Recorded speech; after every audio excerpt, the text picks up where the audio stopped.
Hello guys, this is Echo again, and in this video we will be learning about number systems in digital electronics.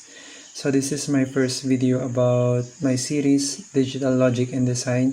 So kung hindi pa kayo nakakapag-subscribe, please subscribe now and hit the notification bell so that you will not miss my future uploads. So let's start. So yung number system guys is a system of representing numbers. So ito po yung mga set of values natin to represent a certain quantity. So in this video we will be learning about mga definitions ng mga number systems natin. So gaya ng decimal, yung binary coded decimal or BCD code, and yung Accessory Code natin. Let's start with decimal. So yung decimal, gaya ng sinabi ko kanina, is yung pinaka very common na ginagamit natin na number system. So it is yung base 10 number system, gaya ng 24, 8, 95, and 36. So bakit po siya tinawag na base 10 number system? It is because for every digit, gaya ng sa 24, yung example natin, for every digit, makikita natin na nagre-range siya sa 0 to 9. At kung bibilangin natin yung mga values na ito, meron siyang 10 values. So, ito tinawag siyang base 10 number system. So, other examples are 8, 95, and 36. Yung binary naman guys is a base 2 number system. It consists only zeros and ones. So, tinawag siyang base 2 number system kasi yung mga possible values lang ng every digit is 0 or 1. So, in this number system, each decimal number is converted using binary digits. Take note guys, we are referring to decimal number. So, i-convert natin siya sa binary digits. So, for example, 28, gagamitin natin yung ating conversion values. So, ito po yung gagamitin natin na conversion values sa pagko-convert ng decimal to binary. So, mag-start tayo from right to left. So, we have 1, 2, 4, 8, 16, 32, 64, and 128. Pero in this video guys, we will not be discussing about conversion because it will be tackled sa second video. So, we will be only discussing yung mga definitions. So, yung 28 natin na decimal, yung conversion niya sa binary is ito po. So, yung binary digit equivalence niya is 0011100. So, ito po yung binary equivalence. So, yung third na i-discuss natin is yung binary coded decimal. So, sa number system naman na ito, it is another process of converting decimal numbers to a binary number.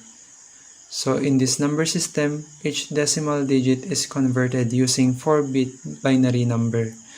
So, dito naman guys, we will convert decimal numbers using the digits. At gagamitin lang natin is yung 4-bit binary number. So, example 28. Unang gagawin natin is to separate the two digits, which is 2 and 8. And then, we will use our conversion values. So, kung sa decimal, sa binary kanina, gumamit tayo ng 8 conversion values. Dito naman is gagamit lang tayo ng 4 conversion values. From 1 to 4 to 8. So, i-copy lang natin sa right side. And then, after natin na-copy, pwede na tayong mag-convert ng ating mga digits. So, yung 2, meron siyang binary equivalence na 0, 1, 0, 0. At yung 8 naman, meron siyang equivalence na 0, 0, 0, and 1. So, yung 28 natin, yung binary coded decimal equivalence niya is 0001 0100. At last is yung Accessory Code. So, Accessory Code is a non-weighted code used to convert decimal numbers to a binary number by adding 3 to each decimal digit. It can be represented by using 4-bit binary number for each digit. So, gaya ng ating binary coded decimal o BCD code, gagamit tayo ng 4-bit binary number to convert decimal numbers. At gaya rin ng binary coded decimal or BCD, every digit is converted. Pero yung pagkaibahan lang is mag-add tayo ng 3 sa every digit. So, para mas maintindihan natin guys, let's have an example. So, yung 28, magiging 2 and 8 siya, masaseparate siya, and then mag-a-add tayo ng 3. So ito yung difference nila, mag-a-add tayo ng 3 sa every digit.